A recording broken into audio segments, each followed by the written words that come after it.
그냥 생각하기에는 연애 문제, 결혼 문제, 그런 고민들이 많을 것 같잖아요. 그런데 의외로 요즘은 남자 때문에 하는 고민이 그렇게 많지 않아요. 주로 친구 관계 때문에 생각이 많으시더라고요. 그건 남자에 관련된 건 남녀 문제인데 친구에 관한 건 인생 전체에 대한 문제라서 그래요. 우리가 친구 관계에 대해서 알아두어야 할 점들을 짚어서 알려드릴게요. 첫 번째, 꼭 필요하다고 해서 가장 중요한 건 아니다. 청소년기에는 친구가 인생에서 가장 중요해요. 그게 진화심리학적으로 해석해보면 목숨하고 관련된 거라서 그렇다고 해요. 수렵시대에는 아빠가 사냥이나 채집을 나가고 엄마가 집에서 아기를 낳아서 돌봤다는 게 기본 가정인데요. 아이가 어느 정도 크면 동생이 태어나기 때문에 엄마의 돌봄을 받을 수가 없어요. 그래서 친구 집단하고 뭉쳐서 서로를 도와야 살아남을 수 있었다는 거예요. 이런 이유 때문에 청소년기에 가까울수록 친구가 목숨처럼 중요하게 느껴지게 돼 있다, 이런 거죠. 그런데 어른이 되면 달라지죠.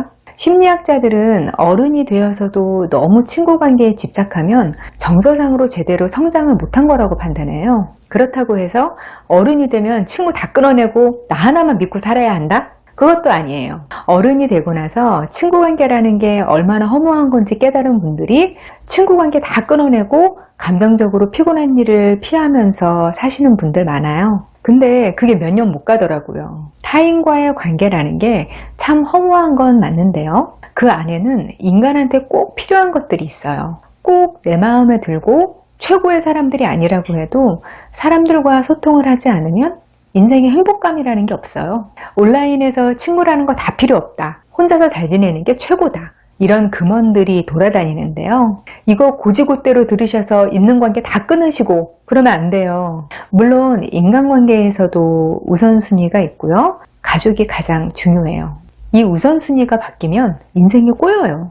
그런데 가족이 가장 중요하고 그 다음이 친구라고 해서 친구가 필요 없다는 뜻은 아니거든요. 반대로 친구가 필요하다고 해서 친구가 제일 중요한 거라고 생각하지도 않으시면 좋겠어요. 이렇게 생각하실 수만 있어도 친구 관계에 대해서 감이 좀 잡히실 거예요. 두 번째, 먼저 혼자서도 인생을 즐길 수 있는 사람이 되기. 이런 걸 꼭 혼밥, 혼술 이런 걸 잘하는 사람이 되어야 한다. 이런 미션으로 오해하시는 분들이 계세요. 이거 불편하면 안 하셔도 상관없어요. 한국 사람들만 혼밥 안 한다. 남시선 너무 의식한다 그러는데 외국 사람들도 밖에서 외식하면서 혼밥 많이 잘 안 하던데요. 그냥 내가 편한 대로 하면 돼요. 그런 거 말고 감정적으로 독립된 사람이 되시면 좋겠어요. 제가 아는 인간관계의 달인들은 대부분 외로움을 잘 안 타요. 생일 챙겨주는 사람 없다고 쓸쓸해하고 이런 것도 없고요. 관계에 대해 아쉬울 게 없더라고요. 사람들은 너무 관계에 대해 심리적 결핍이 심한 사람들을 본능적으로 피하는 경향이 있어요. 왜냐면 부담스럽거든요. 오히려 만나면 잘해주지만 나는 저 사람한테 있으나 없으나 별 차이 없는 존재구나. 이런 생각이 들게 하는 사람들하고 친구하고 싶어 하죠. 그런 사람이 되려면 내 삶에 집중해야 해요. 남의 인생이나 관계에 너무 신경 쓰지 말아야지 하고 결심하는 거 틀렸어요. 그런 생각조차 생각이에요. 내 인생을 위해서, 나를 기쁘게 하기 위해서 뭘 할까 하고 생각하고 그걸 생각에서만 그치는 게 아니라 꼭 실천해야 해요. 자격증을 딴다든지 춤을 배운다든지 외국어 실력을 키운다든지 뭐 할 거 많잖아요. 그런데 그게 지나치게 쉬워도 집중이 잘 안 돼요. 미국의 어떤 심리학자가 농구대 효과라는 말을 하면서 한 주장이 있거든요. 농구가 재미있는 게 골대 높이가 합리적이라서래요. 3m가 조금 넘는 높이인데요. 이게 적당히 어려우면서도 불가능해 보이지 않는 높이래요. 딱 농구 골대 높이처럼 약간 어렵지만 할 만한 목표를 잡아서 정복하는 경험을 해보세요. 그게 내 인생에 대해서 쫙 집중을 하는 그런 경험이 되는데요. 그런 경험이 반복되면 남의 인생에 그렇게 신경이 안 쓰이게 돼요. 이럴 때가 친구 사귀기에 좋은 상태인 거예요. 다른 사람들한테 적당히 친절을 베풀면서도 그냥 베풀고 잊어버릴 수 있는 상태. 왜 내가 이렇게 해줬는데 반응이 그저 그럴까? 이렇게 밤새워서 스스로를 괴롭히지 않을 수 있는 상태. 이런 게 되는 거죠. 저는 사실 이런 상태가 되는 게 친구뿐 아니라 대부분의 인생 문제의 해결책이 된다고 생각해요. 세 번째, 남의 시선을 너무 의식하지 않는다. 친구 관계 때문에 제일 많이 걱정하시는 것들이 경조사 문제더라고요. 미혼이신 분들은 결혼할 때 와줄 친구가 없어서 그게 제일 걱정이신 것 같고요. 나이 드신 분들은 나중에 우리 부모님이 돌아가시면 장례식장에 사람 안 올까 봐 걱정하세요. 그런 경조사에 사람이 북적북적하지 않으면 다른 사람들 보기에 초라해 보일까 봐 걱정되시는 거죠. 근데 평생 몇 번 되지도 않는 경조사 의식하면서 친구를 만난다면 그런 인생이 더 초라한 거 아닐까요?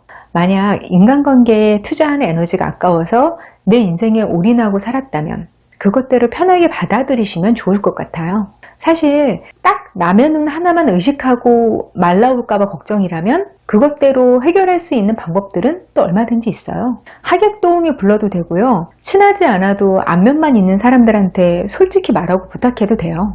요즘은 웨딩 촬영장에서 친구 없는 거 티나지 않게 그 사람 배열도 다 잘 해줘요. 그런데 그렇게까지 하고 싶지는 않은 거잖아요. 알고 보면 남의 시선을 의식하는 것도 내 마음속에서 두 가지 마음이 싸우는 거예요.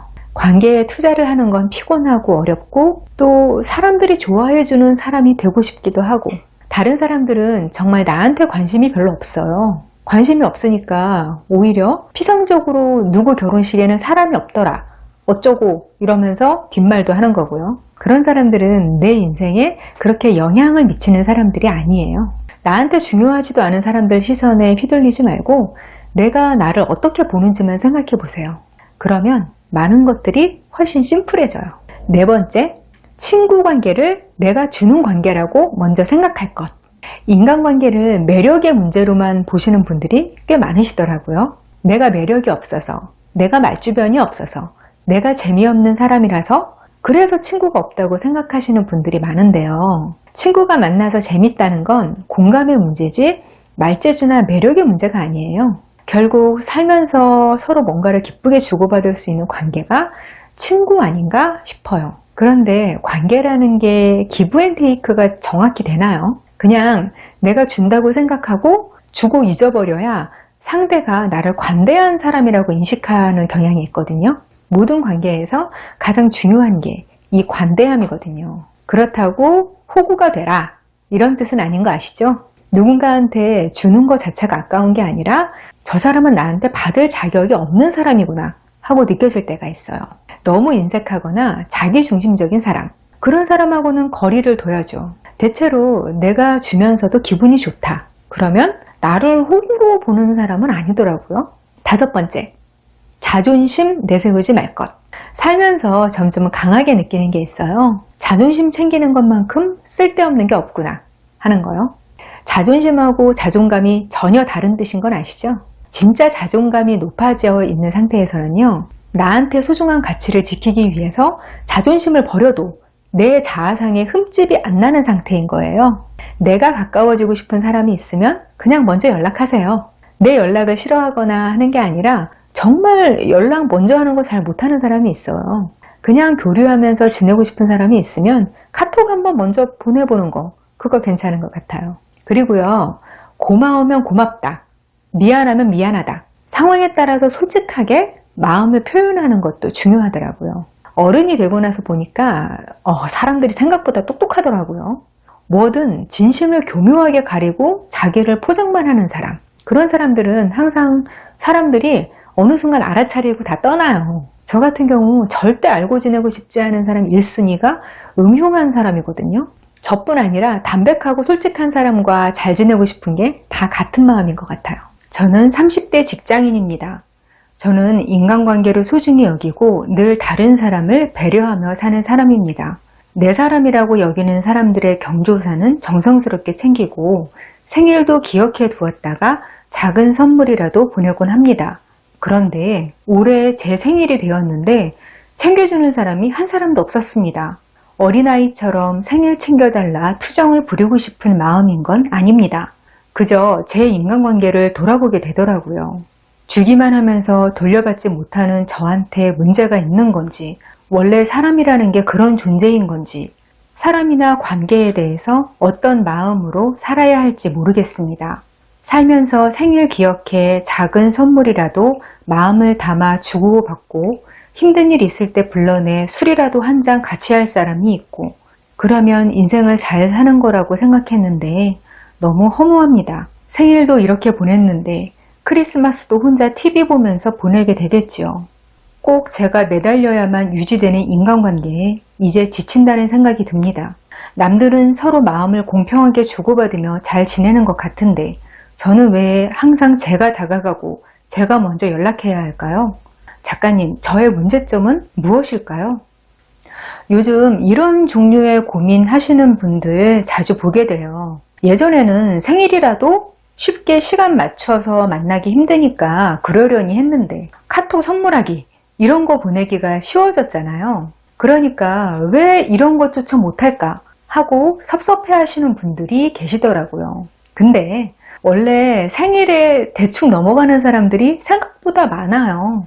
본인이 자기 생일을 스스로 신경 써서 챙기는 게 안 보이면 남들도 그렇게 신경 써서 챙겨주지 않더라고요. 사연자님처럼 사람들 생일을 다 챙겨주겠다 작정하고 일일이 체크하는 사람들, 뭐 그렇게 하는 사람들만 하는 거더라고요. 그래서 뭐든 많이 받는 사람들은 자기가 받는 것의 몇 배를 벌써 준 거더라고요. 제가 아는 대표님 중 한 분은 생일에 기프티콘 도착하는 소리가 계속 딩동딩동딩동 쉴 수 없이 울리는 거예요.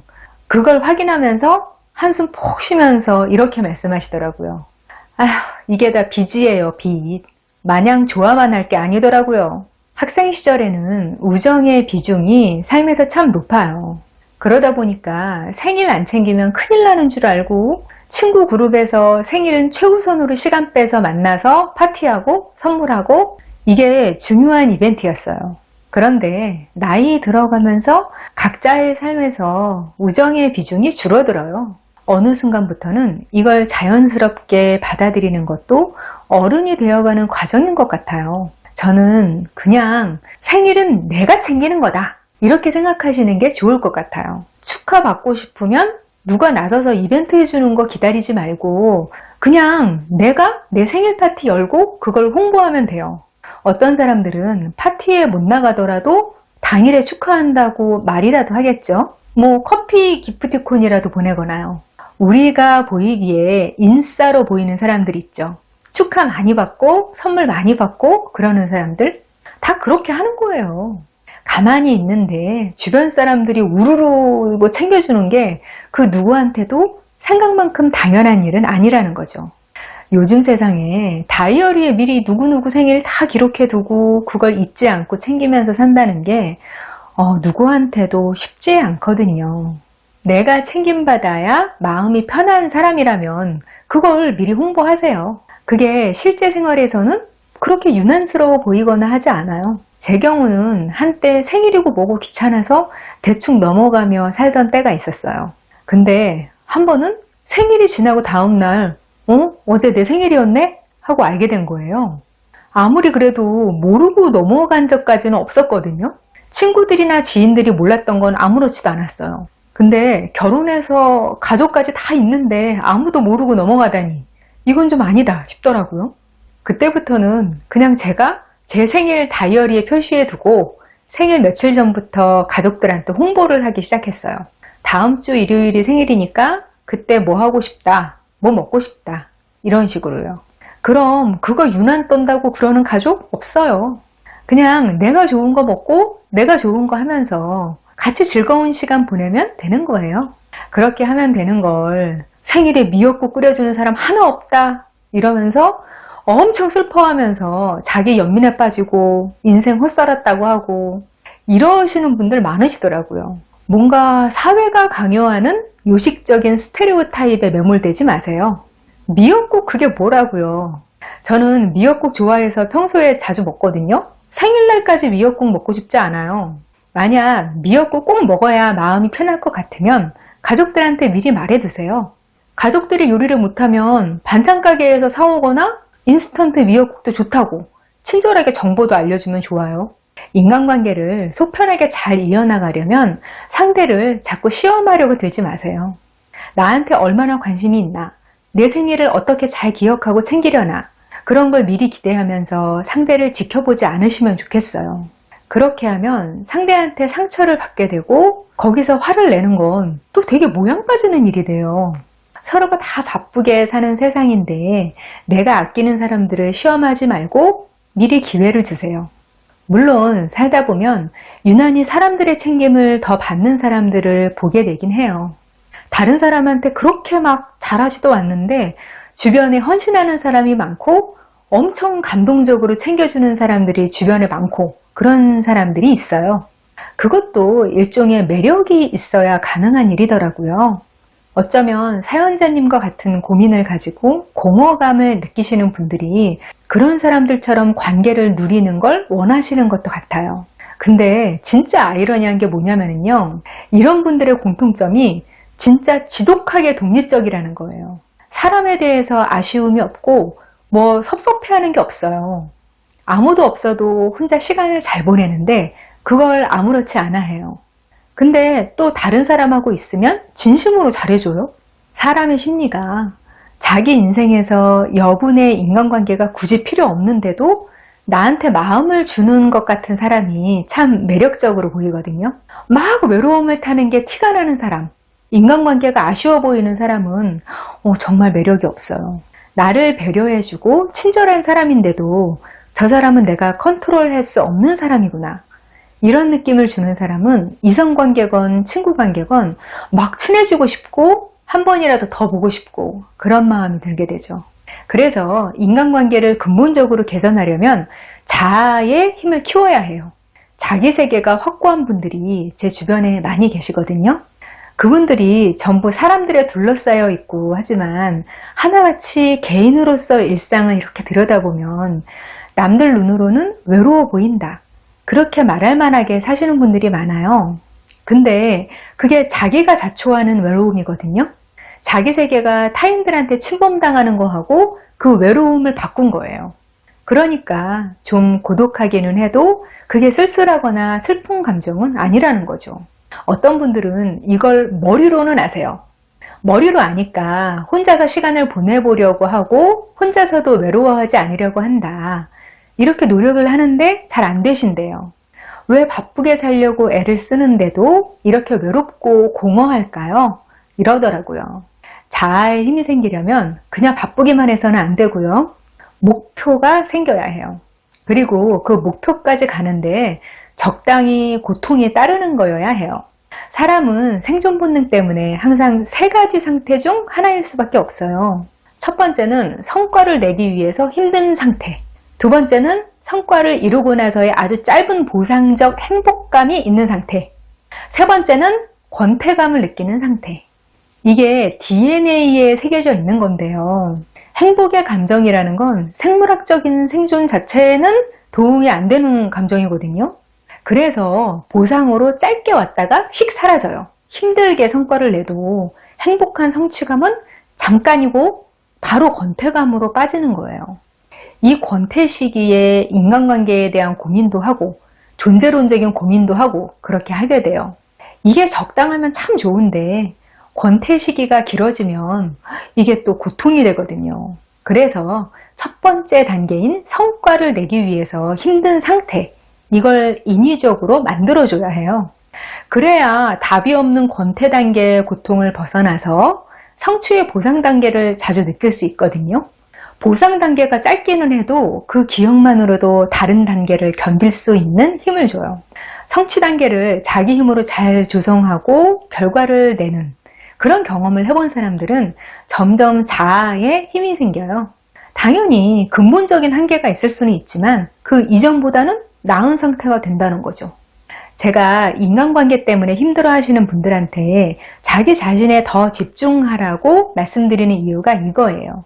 결국 근본적인 해결책이 자기 자신이거든요. 시청자분들 중에서도 인간관계 때문에 힘드신 분이 계시면 참고하시면 좋겠어요. 저는 직장 생활을 하다가 지금은 자영업을 하고 있는 여성입니다. 직장 생활할 때 가까워져서 베프가 된 친구가 2명 있어요. 3명이 함께 자주 어울렸고 지금도 함께 차를 마시곤 하는데 어느 날부터인가 제가 늦게 도착하면 나머지 2 친구가 나란히 앉아 있더라고요. 저는 자연스럽게 맞은편에 혼자 앉게 되고요. 보통 두 사람이 만나게 되면 마주 앉는 게 일반적이잖아요. 이런 일이 반복되다 보니 서운한 마음이 듭니다. 이게 저만 이런 건지 궁금합니다. 아이고, 이런 마음이 들 때가 참 애매해요. 정말 별거 아닌 것 같은데 은근히 좀 섭섭하고 마음 한구석이 꽁기하단 말이에요. 그렇다고 대놓고 말하면 뭔가 민망하고 자존심 상해요. 우리가 전부 사소한 거 무시하고 대인배처럼 살 수 있으면 좋은데 그게 잘 안 되죠. 일단 이 사연을 보면 딱 친구 둘이 나란히 앉았다. 이 사실만 마음에 걸리는 건 아닐 거라는 생각이 들어요. 직장인인 두 친구는 생활 사이클이 어느 정도 비슷하니까 더 쉽게 어울릴 수 있을 거라는 말이에요. 근데 사연자님은 자영업을 하시니까 그 친구분들과 생활 사이클도 달라지고 이야기하다 보면 화제나 관점도 달라지고 이런 걸 꾸준히 느껴오셨을 것 같아요. 그런 와중에 내가 가게에서 일하다가 문 닫고 좀 늦게 올 수밖에 없는데 먼저 퇴근한 친구들이 딱 붙어 앉아 있다가 내가 오니까 멀찌감치 앉혀요. 이게 반복되니까 친구들 사이에서 내가 소외되는 건가? 이런 느낌을 가지게 되는 거예요. 여기서 중요한 게 그 친구들이 왜 마주보지 않고 나란히 앉을까? 내가 예민한 건가? 이런 게 아니에요. 일단 친구들이 여럿이 어울리다 보면 단짝 친구가 아닌 이상 좀 더 친한 친구들, 좀 덜 친한 친구들의 묶음이 생기게 돼 있어요. 이게 이상한 게 아니에요. 우리가 받아들여야 하는 게 거기서 내가 항상 더 친한 묶음 안에 속하기만 하는 게 아니라는 거예요. 덜 친한 묶음에 있어도 그러려니 할 수 있는 마음이 되어야 그때부터 인간관계가 편해지는 거예요. 특히 3명이 친구면 꼭 그중 더 친해지는 사람들이 있게 돼 있어요.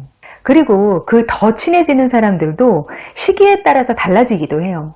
사연자님처럼 생활 사이클이 달라지기도 하고 지역적으로 더 가까운 사람들이 더 친해지기도 하고 또 취향 같은 게 잘 맞아서 좀 더 가깝게 지내기도 하고 그건 꼭 누가 잘못하거나 열등해서 그런 게 아니에요. 저는 3명이 친구를 하고 싶다면 그런 거에서 좀 무심할 각오를 해야 할 것 같아요.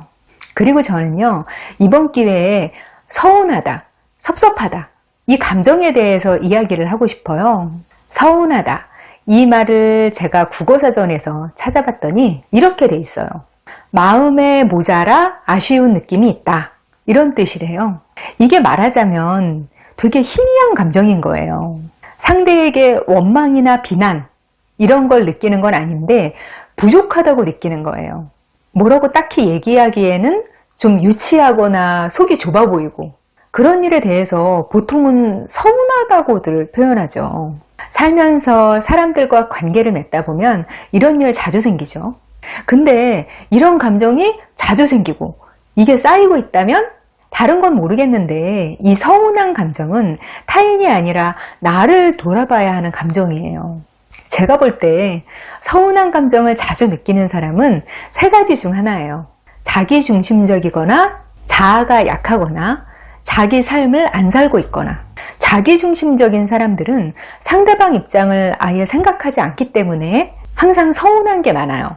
내 입장에서 조금이라도 부족한 게 있으면 그게 다 서운한 거예요. 상대한테도 자기 인생이 있고 자기 입장이 있다는 걸 잘 인지하지 못해요. 서운함이라는 게 주로 꼰대의 감성이라고 인식되는 경우가 많거든요. 이게 이런 경우에 속하는 것 같아요. 내가 인간관계에서 위쪽에 있으니까 아랫사람이 좀 챙겨주고 그래야 하는데 그걸 대놓고 말하기에는 체면이 안 서고 그러면서 이 서운한 감정은 자꾸 쌓여가고 삐뚤어지게 표현해서 상대를 괴롭히고 그러는 거죠. 이런 분들은 사회적인 인간관계가 오래 지속되기가 어려워요. 왜냐하면 섭섭한 게 너무 많은데 이런 사람들은 그걸 또 잘 안 참거든요. 그래서 아마 사연자님은 이런 종류는 아니실 것 같다는 생각이 들어요. 이런 분들의 경우는 가족들이 진짜 힘들죠. 두 번째 경우는 자아가 약한 경우인데요. 내 감정이나 판단에 대해서 확신이 없으니까 어떤 상황을 보고 느끼는 부정적인 감정을 서운함으로 느끼는 거예요. 자아가 강한 사람이라면 같은 상황에서도 느끼는 감정이 달라요. 만약 사연자님처럼 3명 있는 친구인데 두 친구가 만날 때마다 자기네끼리 앉는다? 이러면 웬만한 사람들은 사실 그러거나 말거나 할 거고요. 아마 그렇게 앉는다는 걸 의식조차 못할 가능성이 커요. 그렇지만 만약 그게 정말 나를 따돌리는 사인의 일부 같다? 이런 감정이 들면 그걸 서운함이라는 애매한 영역에 묶어두는 게 그렇게 건강한 방식이 아니에요. 그걸 드러내서 확정시키는 게 중요한 것 같아요. 너네 왜 볼 때마다 나란히 앉아 있어? 난 보통 두 사람이 만나면 마주 앉는데. 이렇게 그냥 물어봐도 큰일 안 나거든요. 그게 막상 드러내놓고 얘기하면 별거 아닐 수도 있어요. 코로나 수칙 보니까 나란히 앉아서 얘기하는 게 확률이 낮다고 해서 이럴 수도 있는 거예요. 자아에 확신이 있는 사람이라면 서운함보다는 기분 나쁘다 라는 영역으로 내 감정을 분류하는 경우가 더 많아져요. 서운함이라는 게 상대방도 딱히 잘못이 없고 나도 잘못이 없는 그 경계 어딘가 이거거든요. 내가 지금 느끼는 감정을 뚜렷하게 인지하는데 주저하는 습관이 있는 거예요. 나를 의심하고 이걸 느끼는 내 감정에 확신이 없으니까 그 중간지대인 서운함에 감정을 놓는 거예요. 그래서 이런 경우는 아직 세상 경험이 적고 인간관계 경험도 한정적인 어리거나 젊은 분들이 이런 경우가 많아요. 경험하고 자기 확신이 어느 정도는 비례하거든요. 세 번째는 온전히 자기 인생을 살지 못하는 경우인데요. 타인에 대해 의존성이 높은 성향으로 살고 있는 경우에 서운함을 자주 느끼기도 해요. 세상은 결국 혼자 사는 거다. 이렇게 생각하고 그냥 나한테 제일 투자를 많이 하고 관심사의 중심을 내 인생에 두면요. 다른 사람들한테 별로 기대가 안 생겨요. 사람들이 서운하다고 생각하는 게 주로 뭐냐면 내가 마음이나 재화를 준 거에 비해서 받은 게 너무 부족하다고 느낄 때예요. 저는 누구한테 호의를 베풀거나 할 때 감사하다는 감정을 돌려받거나 뭔가 보답을 받거나 이런 게 없는 게 일단 디폴트라고 생각하는 게 인생을 편하게 사는 제일 큰 방법인 것 같아요. 사람들이 원래 자기가 준 것만 기억하고 받는 거 별로 의식을 못 하거든요. 이거에 대해서 데일 카네기가 책에서 얘기한 게 있는데요. 예수님이 한센병 환자 10명을 한꺼번에 치료해 줬는데 그 중에서 고맙다고 말한 사람이 딱 한 사람뿐이었던 거예요. 나머지는 너무 기뻐서 펄쩍펄쩍 뛰면서 그냥 집에 갔어요. 이거에 대해서 딱 이런 문장이 써 있더라고요. 예수도 10명 중 1명한테만 고맙다는 말을 들었는데 당신이 예수보다 더 좋은 대접을 받을 이유가 있겠는가? 저는 이 문장이 엄청 와닿더라고요. 그래, 사람이라는 게 원래 그랬었지. 고맙다는 말 안 하고 집에 간 한센병 환자들도 나중에 정신 차리고는 한 번쯤 후회했을지도 몰라요. 그때 그 예수라는 사람한테 고맙다는 말이라도 할 걸. 사람은 깊이 그리고 자주 접하고 알수록 실망을 주는 존재예요. 나 자신에 대해서도 실망할 때가 많은데 남이면 오죽하겠어요. 그래서 인간관계는 올인하는 게 아니에요.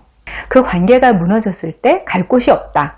이런 이유도 있지만 그것보다는 소수의 인간관계에 의존하는 건 그 관계 자체에도 안 좋아요. 너무 기대하게 되고 기대를 많이 한 만큼 서운한 것도 많아져요. 인간관계에 너무 의존하거나 가족을 통해서 대리만족을 하려고 하거나 어쨌든 내가 아니라 다른 사람이 나보다 더 큰 관심사가 될 때 서운한 일이 많아지는 거고요. 그 서운한 감정 때문에 그 관계를 좀먹게 되는 거예요. 그러니까 가까운 인간관계에 서운하다, 섭섭하다 이런 감정이 자꾸 반복적으로 느껴진다면 자신에 대해서 좀 돌아보고 혹시 뭔가 방향이 잘못된 건 없나 이렇게 점검을 해보시면 좋겠어요. 저는 20대 후반 직장인입니다. 다름 아니라 친구 관계 때문에 고민입니다. 오랜 친구 중 한 명이 요즘 은근히 부담이 된다는 것을 느낍니다. 그 친구가 자꾸 사소하면서도 내키지 않는 부탁을 하는데 거절을 하면 섭섭하다는 둥 하면서 마음을 무겁게 합니다. 예를 들어서 제가 구독하는 넷플릭스 아이디를 같이 쓰자며 아이디와 비밀번호를 가르쳐 달라고 하기도 하고, 제 신용카드에 딸린 무료 서비스를 쓴다면서 신용카드를 빌려달라고도 하고요. 저는 그런 부탁을 받을 때마다 부담스러운데 그 그룹의 다른 친구들은 또 부탁을 들어주기도 하더라고요. 그래서 제가 속이 좁은 건가 싶고, 친한 친구 사이에서는 그 정도는 해줘야 하나 싶기도 합니다. 친구 중 한 명은 본인이 부탁을 잘 들어주는 사람이니까 남한테 부탁도 잘하는 거라면서 이해해주자 하기도 하더라고요. 이번에 제가 취직한 회사에서 직원한테 주는 혜택을 쓰자 하는데요. 그건 진짜 내키지 않습니다. 1년에 한 번 포인트가 들어오고 가족한테 쓰기에도 부족한 거라서요. 뭐라고 하면서 거절해야 할까요? 또 그 친구에 대해 제가 어떤 마음을 가져야 할지도 궁금합니다. 제가 좀 더 마음을 좋게 쓰면서 좋은 사람이 되어야 할지, 아니면 제가 지금 호구가 되고 있으니까 조심해야 하는 건지 잘 모르겠습니다. 일단 사연자님 속 좁은 거 아니에요.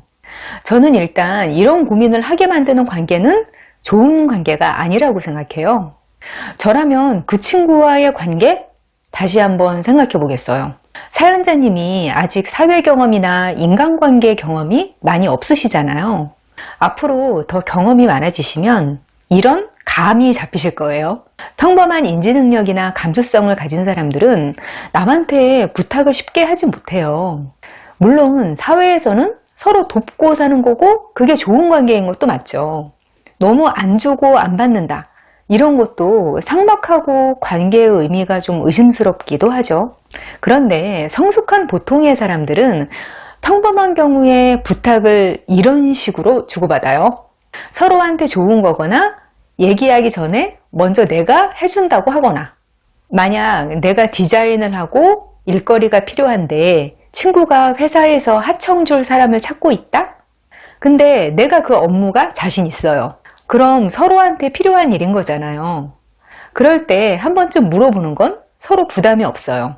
그리고 친구가 물건을 새로 사려고 하는데 마침 우리 회사 복지 포인트가 남아 돌아서 내가 직원 할인으로 뭐 하나를 사줄 수 있어요?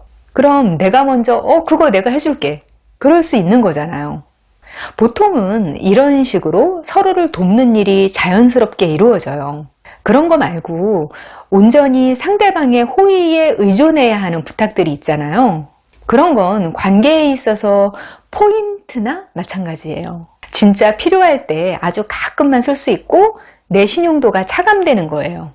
친한 사이에서도 마찬가지예요.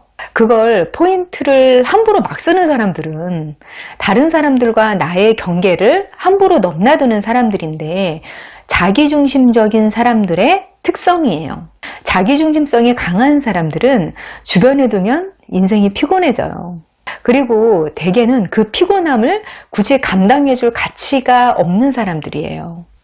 어차피 그런 종류의 사람들은 언젠가 떼어내게 돼 있어요. 지금 하냐? 나중에 하냐의 문제죠. 그런 사람들은 어차피 인간관계를 오래 유지 못하고 새로운 그룹을 옮겨 다니면서 정체가 밝혀질 때까지만 관계를 유지하는 식으로 인간관계를 해요. 만약에 누군가가 나한테 살짝 부담스러운 부탁을 한다? 그럼 먼저 2가지 질문을 스스로 해보세요.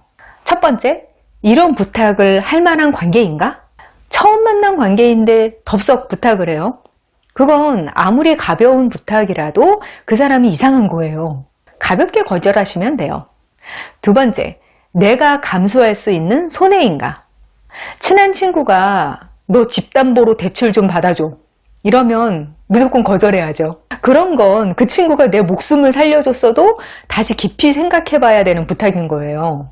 근데요, 내가 좀 수고를 해야 하고 돈도 조금은 써야 하고 큰일은 아니지만 뭔가 내가 일방적으로 호의를 베풀어야 하는 부탁일 경우가 문제인데요. 그게 처음이라면 웬만하면 해주세요. 그게 알게 모르게 내 마음속에서 상대에 대한 포인트를 차감하게 되는 일이죠. 만약 상대가 그 신세진 걸 진심으로 고마워하거나 다른 일로 보답해주거나 하면 포인트가 다시 쌓여요.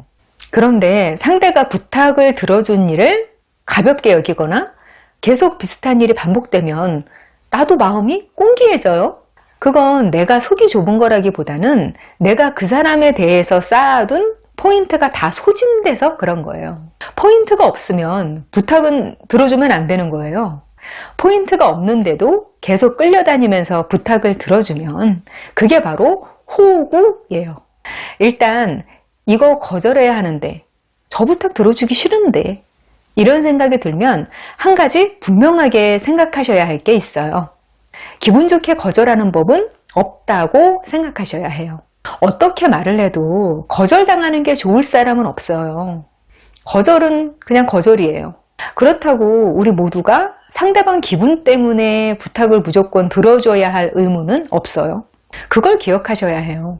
이걸 상대방 상처받을까봐 의사표현을 분명히 안 하거나 분위기에 밀려서 하겠다고 말해놓고 괴로워하거나 이런 게 진짜 안 좋은 거예요. 대신 덜 기분 나쁘게 거절할 수는 있겠죠? 지금부터는 거절을 하는 방법을 알려드릴게요.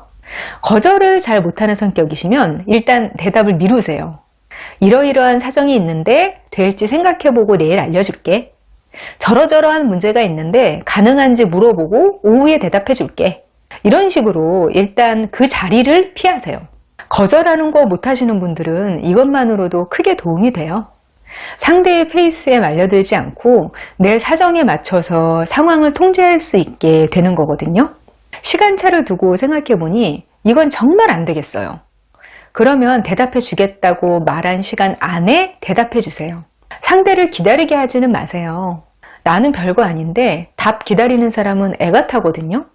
이러이러한 사정 때문에 안 되겠다. 미안하다. 웬만하면 이렇게 정리가 되고요. 그것 때문에 사이가 안 좋아지지도 않아요. 잠깐은 서운할 수 있어도 그것 때문에 사이가 끊어지지는 않아요. 오히려 어설프게 부탁 들어주다가 잘 안 되면 그럴 때 사이가 나빠지는 경우는 많이 봤어요.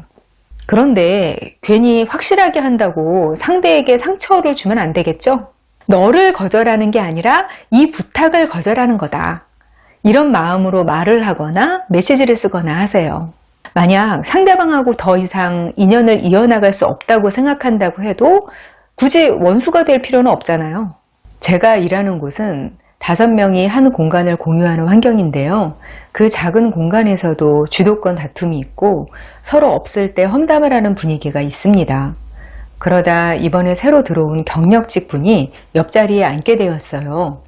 알고 보니 그분이 자꾸 남 이야기를 하는 습관이 있는 분이더라고요. 옆에서 자꾸 말을 하는 것도 모른 척하기 힘들어서 그냥 열심히 들어주는 척 했는데 그게 와전돼요. 제가 그 의견을 낸 것처럼 소문이 퍼졌습니다. 아니라고 일일이 해명하고 다닐 수도 없고 옆자리에 그분과 말을 섞는 것조차 짜증납니다. 게다가 상사분은 저한테만 일을 몰아주면서도 트집을 잡아 다그칩니다. 아무래도 제가 거절을 잘 못하는 성격이라 자꾸 이런 일에 휘말리는 것 같습니다. 작가님이 직장 생활은 무던한 성격이어야 잘한다고 하셨는데 저는 예민해서 직장 생활에 맞지 않는 사람인 건가 싶기도 하고 직장 인간관계에 환멸이 느껴집니다. 어떻게 마음을 다스리면서 직장 생활을 해야 할까요? 직장은 깨어있는 시간에 집보다 오래 있는 공간이잖아요. 거기가 인간관계 때문에 가시방석 같으면 그거 진짜 힘들죠. 저는 이런 경우에 너무너무 힘들면 이직해라. 분명히 그보다는 나은 직장이 있다. 사람부터 살고 봐야 한다. 보통은 이렇게 말씀드려요.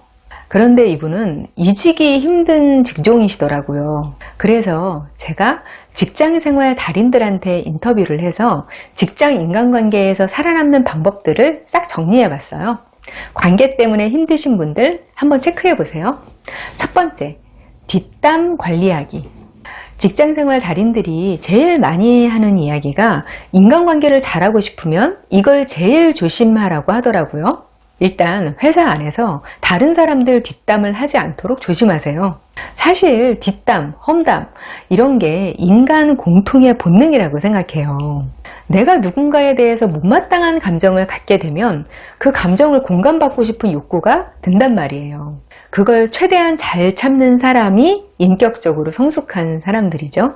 근데 직장에서는 무조건 참아야 해요. 사적인 관계에서는 진짜 안 풀리면 그 관계 좀 끊어도 되고 인정으로 적당히 넘어갈 수 있는 부분도 있고 그래요. 그런데 직장 안에서는 소문이 정말 빠르게 돌고요. 그 소문이 와전되는 경우도 정말 많아요. 사연자님의 경우는 뒷담도 안 했는데 억울한 일 당하셨잖아요. 직장인 처신 경험담을 들어보면 남의 험담을 그냥 듣고 있는 것도 안 돼요. 사연자님은 대충 듣는 것도 아니고 열심히 들어주셨다면서요. 그런 상황에서는 동조하는 걸로 인식되기가 쉬워요. 직장에서 누군가 험담을 하는데 좀 선을 넘고 있는 것 같다? 그러면 그거 적당히 빠져나와야 해요. 그럴 때 리액션을 하지 말고 화제를 바꿔버리세요. 그랬구나. 아, 그런데 오늘 점심 뭐 드실 거예요? 정말요? 어머, 잠깐만요. 저 화장실 좀 다녀올게요. 이런 식으로요. 그런 게 반복되다 보면 상대도 알아들어요. 저 사람 이런 얘기 듣기 싫어하는구나. 얘기하는 거 재미없다. 그리고 뒷담의 주인공이 될 빌미도 되도록 만들지 마세요. 무슨 말이냐면요. 사생활에 대해서 너무 많이 말하지 말라는 거예요. 예를 들어 부모님이 물려주신 내 명의의 강남 아파트가 있다? 굳이 그런 거 말하고 다닐 필요 없어요. 그런 사람은 퇴사할 때까지 재미로 회사 다니는 사람, 이렇게 불릴 가능성이 높아요. 별별 게 다 와전돼서 소문이 퍼져서 피곤하게 되는 경우가 많거든요. 사람들하고 어울려 일하다 보면 마냥 베일에 쌓인 듯이 비밀스럽게 그렇게 살 수는 없죠. 당연히. 그렇지만 사생활에 관한 건 최대한 말하지 않는다. 이렇게 생각하시는 게 나아요. 두 번째, 직장에서 친구 사귈 생각을 버려라. 제가 진짜 놀란 게요. 의외로 직장에서 동료들하고 친하게 지내고 싶어 하는 분들이 많으시더라고요. 물론 동료들하고 잘 지내면 좋죠. 그런데 직장에서 친구 관계를 기대하면 안 되거든요. 그냥 스몰톡하고 필요하면 도움도 주고받고 뭐 그 정도가 아니라 깊은 속 얘기도 하고 회사 밖에서 만나고 그런 관계를 원하시더라고요. 직장에서 만나서 친한 친구가 되고 같이 해외여행도 다니고 그런 관계도 많기는 해요. 당연히. 그런데 그건 결과일 뿐이지 처음부터 직장 동료한테 그런 걸 원하게 되면 자꾸 다른 사람들한테 섭섭해지게 되고 관계가 꼬이더라고요. 한정된 공간에서 일하는데 되도록 관계가 얽히지 않게 마음의 선을 적당히 그어 놓으시는 게 좋습니다. 만약 직장 동료들하고 친해져서 친구처럼 지내신다고 해도 이 사람들은 직장 동료일 뿐이다. 이렇게 미리 생각해 놓으시는 게 나중에 서로 상처받지 않는 방법일 것 같아요. 세 번째, 서열 정리 해두기. 직장에서 상하 관계가 뭔가 애매한 경우가 종종 있거든요. 내가 직급은 위인데 부하 직원이 나이가 많은 경우, 아니면 직급이 같은데 몇 달 먼저 입사해서 선배 대접을 바라는 경우도 있고요. 이럴 때 마음 상하는 일이 자주 생겨요. 우리나라는 서열 문화가 있어서 회사 내에서 직급이 따로 있어도 나이가 걸림돌이 될 때가 많더라고요. 여기에는 호칭 문제도 따라오고요.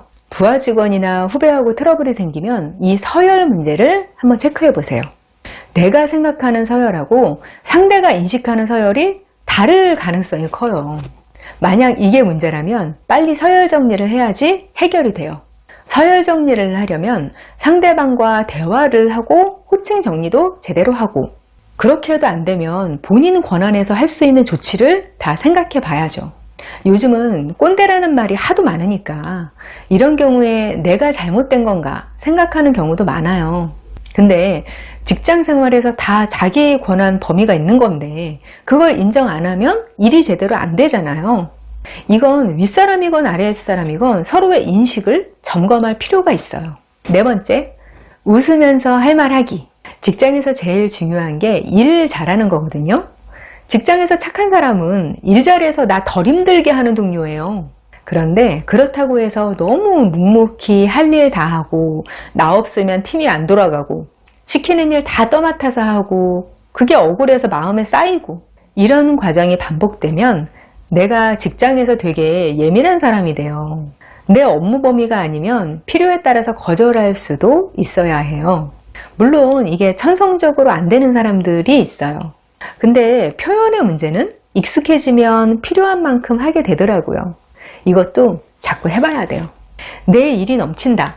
그건 내 업무 범위가 아닌 것 같다. 필요한 말은 할 수 있어야 하는데요. 같은 말이라도 태도가 참 중요해요. 적대적으로 들리지 않게 무례하게 보이지 않게 좋은 표정으로 거절하는 것도 할 수 있어야 하죠. 5번째, 언제든 그만둘 수 있다고 생각하기. 전 어떻게 보면 이게 제일 중요하다고 생각해요. 사실 웬만하면 직장 안에서는 위에서 말씀드린 4가지 방법, 그거 가지고도 점점 적응이 돼요. 다 어차피 사람 사는 곳이니까 서로 잘하려고 하면 또 살만해지고 그래요. 그런데 그런 한계를 넘을 때가 있어요. 그런 말 들으신 적 있죠? 또라이 보존의 법칙. 진짜 어디로 가도 꼭 또라이 하나씩은 있다. 만약 없으면 당신이 또라이다. 어딜 가나 또라이라고 할 만한 사람들이 있는 건 맞는데요. 그 또라이에도 등급이 있어요. 정말 어떻게 해도 극복이 안 되는 경우도 있단 말이에요. 어떨 때는 내가 그 조직 분위기하고 안 맞아서 괴로울 수도 있어요. 어떤 조직은 이상하게 남 괴롭히는 무리가 형성돼서 무리 밖의 사람들은 무조건 힘들게 하는 것도 있어요. 내가 웬만큼 노력했는데도 매일 아침마다 출근하기가 싫다. 내일이라도 지구가 멸망했으면 좋겠다. 회사 안 가게. 이런 기분이 들 정도면 그 조직을 벗어나는 것도 생각하실 수 있으면 좋겠어요. 공무원이나 교사처럼 진입장벽이 높고 다른 쪽으로는 또 재취업이 힘든 경우, 그 안에서 인간관계 꼬이면 너무 힘들어 하시더라고요. 그런데 진짜 힘들면 그 안에서도 다른 조직으로 옮겨가는 길이 있어요. 그게 불이익이 따라오고 하니까 안 하시려고 하는데 불이익이 문제가 되는 상황이 지금 아니죠. 그리고 정말 안 되면 공무원이 아니라 더한 거라도 그만둬야죠. 사람이 살고 봐야지. 그거 마냥 참기만 하면 진짜 큰일 날 수가 있어요. 조금 힘들면 다 때려쳐라. 그게 아니라요. 정말 아니다. 그만둘 수도 있다. 이런 생각 자체만으로도 힘이 돼요. 참아야 돼. 나한테는 이것밖에 길이 없어. 이렇게만 생각하면 사람이 얼마나 피폐해지는데요. 아무도 이런 말 해주는 사람이 없을 거 알거든요. 그래서 저라도 이렇게 말씀드리고 싶어요. 직장 안에서의 인간관계는 참 피상적인 거예요. 안 그런 것 같아도 다 자기 이익에 따라서 움직이고 아무 의미 없는 말들이 피곤하게 오고 가기도 하고 그래요. 다 속으로는 철없고 맘대로 하고 싶은 마음이 있는데 어른스럽게 행동해야 하는 곳이 직장 아니겠어요? 그러니까 직장에서의 인간관계 문제로 너무 고민을 하지 않으시면 좋겠어요. 저는 30대 초반 직장인입니다. 시험 공부를 몇 년 하고 포기해서 나이에 비해 경력이 부족한 편입니다. 그래서 지금 다니는 회사도 급여나 복지가 열악합니다. 저는 제가 경력이나 스펙이 부족하니 취업한 것만으로도 감사하다 싶었는데 저와 같이 공부했던 친구는 훨씬 더 조건이 좋은 회사에서 일하더라고요. 그냥 합격운이 떨어졌나 보다 했는데 알고 보니 그곳이 군대 동기의 가족회사였습니다. 그 친구는 성격이 사교적이라 인맥 활용을 잘하는 것 같습니다. 사회에 나와서 보니 생각보다 인맥이 중요하다는 걸 느끼고 절망하게 됩니다. 저는 내성적이고 소심한 성격을 타고났고 객관적으로 잘난 구석이 없습니다. 사람들은 다 끼리끼리 어울리게 되어 있는데 제가 제 인생에 도움이 될 만한 인맥을 만들 수 있을까요? 방법이 있다면 그건 무엇일까요?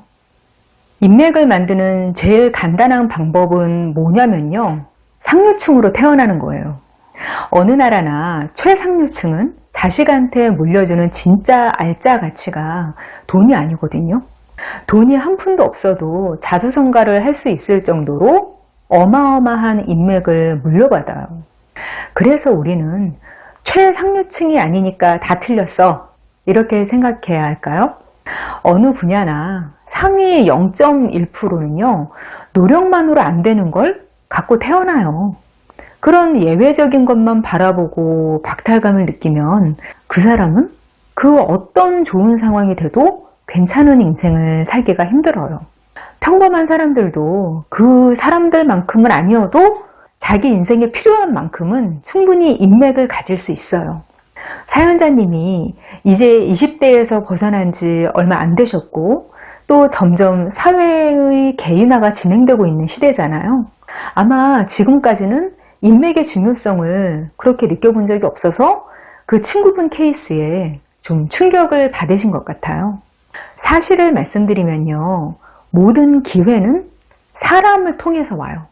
사람이 신처럼 기회를 만들 수는 없지만 그 통로는 사람이라는 말이에요.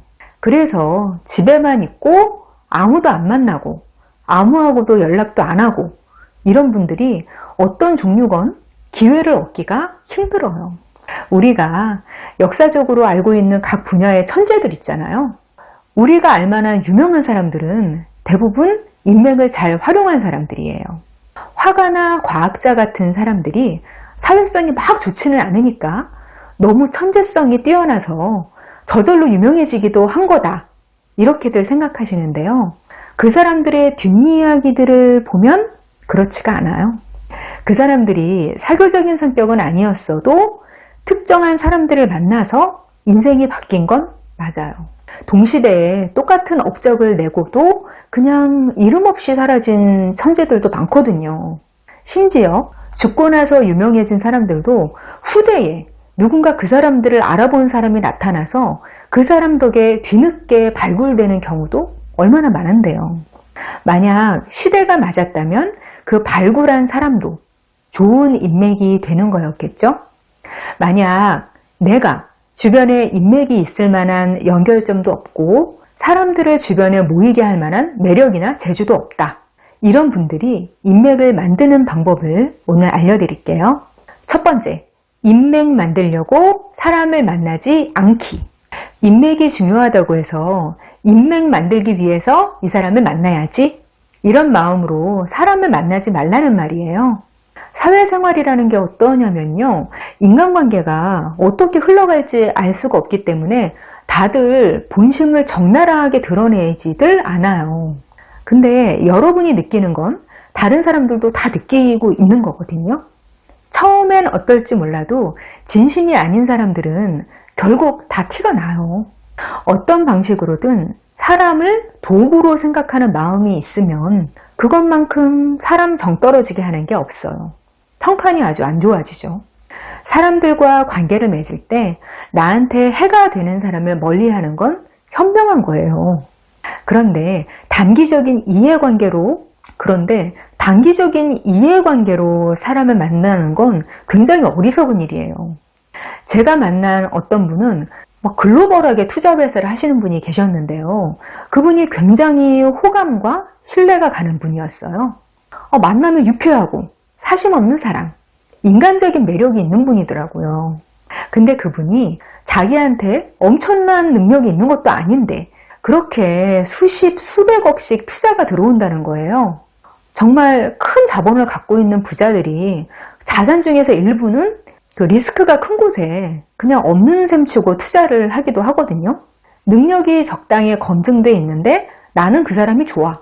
그러면 그 사람한테 그 큰 돈을 투자하기도 하는 게 사실 사람 마음이라는 걸 그때 새삼스럽게 알게 됐어요. 그러니까 정리하면 사람을 만나기 시작할 때 어느 한 부분이라도 내가 배울 점이 있는 사람을 만나세요. 이게 사회적 지위나 재산이나 이런 걸 말하는 게 아니에요. 근데 일단 그 관계를 유지하기로 했으면 이속을 생각하지 말고 진심으로 대하세요. 인맥을 진심 없이 인위적으로 만드는 사람들을 제가 살면서 좀 봤거든요. 그런데 그런 사람들은 지옥 속에서 살더라고요. 전에 알던 어떤 분이 인맥 만드는 실력이 참 좋았어요. 그분을 한두 번만 만난 사람들은 참 다정하고 괜찮은 사람이다 그랬어요. 근데 한 번은 그분이 어떤 사람한테 막 듣기 좋은 말을 하다가 그 사람이 다른 곳을 이렇게 보니까 표정이 확 변하는 걸 제가 봤어요. 방금까지도 세상 다정하게 웃으면서 보다가 너무나 증오하는 표정으로 그 사람을 이렇게 째려보는 거예요. 그때 든 생각이 저 사람은 사는 게 지옥 같겠구나 그거였어요. 사람이 가장 고통을 느끼는 정신 상태 중 하나가 인지 부조화예요. 내가 해야 하는 행동이나 표현 같은 게 내 생각하고 다를 때 그럴 때 혼란스럽고 굉장한 스트레스를 받는 거예요. 역시 그분도 본인이 그렇게 힘들게 만든 인맥을 끝내 유지 못하더라고요. 두 번째, 일단 만나는 자리에 가기. 우리는 꼭 인싸 성격이어야만 인맥이 생긴다고들 생각하잖아요. 근데 진짜 안 그렇거든요.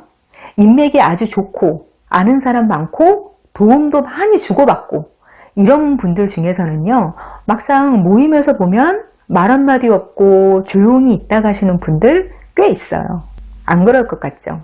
인맥 만드는 모임 상상하면 막 파티복 입고 호텔 볼룸 같은 데서 스탠딩 파티 하는 거, 그런 장면 상상하면서 난 못해, 그런 생각 하시고 막 그러죠. 그냥 사람 만날 일이 있으면 한번 가볼까? 이러고 따라가 보는 거, 그러는 사람들이 저절로 인맥이 생기는 거예요. 아무리 소심하고 조용한 사람이어도요, 사람들 사이에 섞여서 대화를 하다 보면 공통점이나 관심사가 나오게 돼 있어요. 그거 한두 마디 끼어들고 옆자리 사람하고 그 몇 마디 하다 연락처 주고받고 그러다 보면 인연으로 이어지고 그러는 거예요. 그리고요, 제가 지인으로 지내는 분들 중에는 작가로서의 저의 팬이었다가 지인이 된 분들이 꽤 있으세요. 그게 그분들이 어머, 저 작가님 팬이에요. 우리 친하게 지내요. 이렇게 다가와서 관계가 형성됐을까요? 아니에요. 긴 시간에 거쳐서 여기저기서 자꾸 그분들 얼굴을 본 거예요. 특별히 뭘 어떻게 하지 않아도 자꾸 만나게 되니까 자연스럽게 아는 사람이 되고 그러다 마음이 맞으면 친구가 되고 그러더라고요.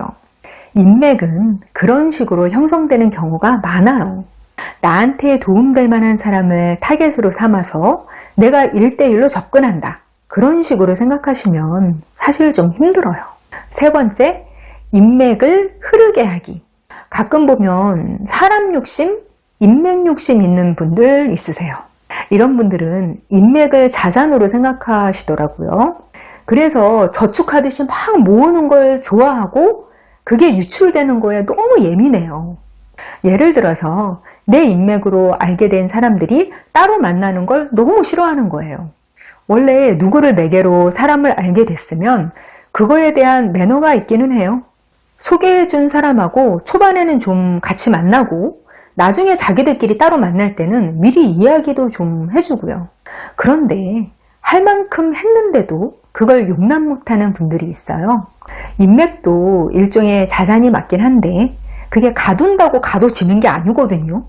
통장 속 돈이 아니라 사람이잖아요. 내가 좋은 사람을 알면 또 다른 좋은 사람을 소개시켜주고 그런 식으로 인맥을 흐르게 해야 점점 내 인맥도 좋아져요. 네 번째, 사람들이 나를 만날 이유를 만들기. 보통 이것 때문에 나는 인맥을 못 만들어, 이렇게들 생각하시는데요. 사람들이 다른 사람들한테 기대하는 건 굉장히 다양한 면이 있어요. 나는 이야기를 잘 들어줄 줄 알아. 나는 정보가 많아서 그걸 나눠줄 수 있어. 나는 사람을 웃기는 재주가 있어. 나는 내 분야에서 최고라서 가르침을 줄 수 있어. 이렇게 굉장히 다양해요. 그런데 의외로 돈 많은 건 별로 그런 이유가 못 돼요. 생각해 보세요. 다른 사람이 돈이 많은 거하고 나하고 무슨 상관이에요. 그 사람 돈이 내 돈이 되는 것도 아닌데 매력도 없고 배울 점도 없고 재미도 없고 그냥 돈만 많은 사람하고 만나봤자 내 시간만 아깝거든요. 자기 세계가 뚜렷한 사람이 되면요, 그거의 매력이나 재미를 느끼는 사람들이 저절로 붙어요. 그러면 그게 인맥이 되는 거죠. 인맥을 만들고 싶으면 남한테만 관심을 쏟기보다 나한테 더 관심을 가져야 한다는 거, 이게 참 모순적이기도 하죠. 이 영상 보시는 모든 분들이 인생의 귀인을 만나서 원하는 삶을 사시기를 바랄게요. 저는 원래 독립적이고 인간관계에 집착하지 않는 성격입니다. 안 주고 안 받는 게 편하다고 생각해서 사람들과 거리를 두는 편입니다. 보통 말하는 쿨한 성격이라서 사람들에게 가식적으로 굴지도 않습니다. 그동안은 인간관계에 에너지를 쓰기보다는 저 자신에게 투자하고 살았습니다. 그렇게 살다 보니 지금은 연락하고 사는 친구가 단 한 명도 없습니다. 회사 사람들과도 회사 밖에서 만나거나 업무 외 연락은 안 하고요. 그런데 얼마 전 회사 유관부서 사람과 크게 다툴 일이 있었습니다. 실제로는 업무가 애매한데 전임자한테는 그 사람이 늘 해주던 일이었거든요. 그런데 저한테만 안 해주는 겁니다. 그 일 때문에 제가 많이 곤란한 상황이 되었습니다. 힘들어하는 저를 지켜본 동료가 진심으로 저를 생각해서 해주는 말이라며 저한테 성격 고치라는 말을 하더라고요. 불필요하게 사람들과 마찰을 일으키는 성격이라고요. 저는 진실되게 사람들을 대했을 뿐이라고 생각하고 있었는데 사람들은 저를 불편하고 비호감으로 생각하고 있었나 봅니다. 저는 정말 성격을 고쳐야 할까요? 또 성격을 고치려면 어떻게 해야 할까요? 성격이라는 게 고칠 수 있기는 한 건가요? 제가 쭉 살면서 보니까요. 성격이 팔자더라고요. 난 왜 이렇게 돈복이 없을까 하는 사람들은 돈 공부하는 걸 귀찮아하는 성격인 경우가 많고요. 난 왜 이렇게 남자복이 없을까 하는 사람들은 힘든 연애만 불러들이는 성향을 갖고 있더라고요. 사실 성격이라는 건 타고나요. 태어났을 때부터 다 각자 다른 성격을 가지고 있죠. 그런데 사연자님 질문처럼 이 성격을 고칠 수 있기나 한 걸까요? 답은 고칠 수 없기도 하고 있기도 하다. 우리가 흔히 말하는 성격은 두 가지 층을 가지고 있어요. 본 성격과 태도. 이렇게요. 본 성격은 유전자로 타고나기 때문에 안 바뀌어요. 사연자님 독립적으로 인간관계에 집착하지 않는 성격이라고 하셨잖아요. 이런 거 안 바뀌는 거예요. 막 노력한다고 갑자기 엄청 사교적이고 사람들 만나면 신나고 그런 성격이 되지는 않아요. 두 번째 층이 바로 태도인데요. 사람들이 보통 다른 사람들의 성격이 어떻다 하는 인상을 받는 것, 그건 본 성격이 아니라 태도를 보고 하는 말인 거예요. 태도는 본 성격하고 다르게 바꿀 수 있어요. 태도는 취향이나 마음의 영역이 아니에요. 생각, 행동, 이 두 가지가 태도의 영역이에요. 취향이나 마음하고 다르게 생각하고 행동은 내 의지대로 되거든요. 본 성격은 사실 좋고 나쁘거나 우열이 없어요. 그냥 다 다를 뿐인 거예요. 좋은 사람, 나쁜 사람이 본 성격에 의해서 좌우되지는 않아요. 우리가 좀 더 나은 사람이 되고 싶고 내 팔자를 바꾸기 위해서는 태도를 수정하면 되는 거예요. 사연자님 글은 사연자님 입장에서 쓰여진 거지만 몇 가지 짐작은 해볼 수 있겠어요. 쿨한 성격인데 진실되게 대하는 성격. 스스로를 이렇게 생각하는 분들 태도가 다듬어지지 않은 경우가 많거든요. 내 마음대로 막 행동하는 걸 가식적이지 않고 솔직하다고 생각해요. 이런 게 싫으면 너네가 떠나. 나는 인간관계에 연연하지 않으니까 그냥 내 마음 편한 대로 마음대로 살 거야. 그런데요, 태도를 다듬는 걸 가식적인 걸로 생각하시면 안 돼요. 내가 속으로 아무리 좋은 마음을 품고 있어도 태도가 나쁘면 그것만으로도 나쁜 사람이 될 수 있어요. 살면서 더 이상 안 되겠다. 내가 인생을 그리고 사람을 대하는 태도를 바꿔야겠다. 아니면 그냥 살래. 이걸 결정하는 기준이 두 가지 있어요. 이 두 가지 중 하나에 해당되면 바꾸셔야 해요. 첫 번째, 다른 사람한테 자꾸 피해를 준다. 다른 사람이 내 태도 때문에 자꾸 상처를 받고 피해를 보는데도 그걸 그 사람이 당연히 감당해야 할 몫이라고 생각하는 사람들이 있어요. 저 사람이 예민한 거야. 세상 살려면 이 정도는 감당해야지. 저렇게 약해서야. 물론 인간으로 살아가면서 아무한테도 상처 안 주기는 힘들어요. 그런데 사람들이 웬만한 일에는 상처받은 티를 내지 않거든요. 사람들이 어렸을 때부터 좀 대범해야 한다. 이런 교육을 받기 때문에 작은 일들은 웬만하면 다들 그냥 넘겨요. 그런데 한 명이 아니라 몇 명의 사람들을 불쾌하게 했거나 마음의 상처를 주거나 했다는 것을 알게 된다면 그건 정말 내 태도에 문제가 있나 한번 생각해 보셔야 해요. 두 번째, 내가 원하는 삶과 태도가 서로 맞지 않을 때. 사연자님은 편하게 마음 가는 대로 자연스럽게 사는 성격이라고 하셨죠. 하고 싶은 대로 사는 것에는 항상 대가가 따라와요. 그걸 감당할 수 있을 때 그 부분에 대해서 자유를 택하는 거거든요. 회사 생활에서 하고 싶은 대로 인간관계를 한다면 관계를 유지함으로써 오는 대가는 포기하고 그것에 대해서 아무렇지도 않아야 하는 거죠. 아마 전임자는 관례를 살짝 비껴갈 정도로 그 담당자하고 관계를 잘 형성해 놨을 거예요. 그런데 사연자님은 일정 부분 리스크를 감당할 정도의 관계가 아니라고 생각하는 거죠. 사회에서 오래 자신의 일을 유지하고 자리 잘 잡으신 분들 보면 공통점이 사람 대할 때 너무 푸근하고 물 흐르듯 유연한 거더라고요. 카리스마? 이런 거 의외로 없어요. 한 30대 중반까지는 거칠고 태도가 나쁜 분들도 좀 보이거든요. 그분들은 능력이 좋아서 거기까지는 어떻게든 가긴 가요. 그런데 그 이후까지 일을 하고 더 올라가는 건 좀 어렵더라고요. 내가 살고 싶은 삶이 있는데 그거에 내 태도가 걸림돌이 되면 바꿔야 하는 거죠. 10년 전에 제가 다니던 동네 병원이 있었어요. 그때는 그 진료 과목 병원이 동네에 거기 딱 한 군데밖에 없었는데 거기 의사 선생님이 정말 너무 권위적이고 불친절했어요. 얼마나 불친절했는지 웬만큼 아프면 그냥 좀 참을 정도였어요. 그런데 지금은 그 진료 과목 보는 병원이 동네에 굉장히 많이 생겼거든요. 그래서 저는 다른 병원을 오랫동안 다녔어요.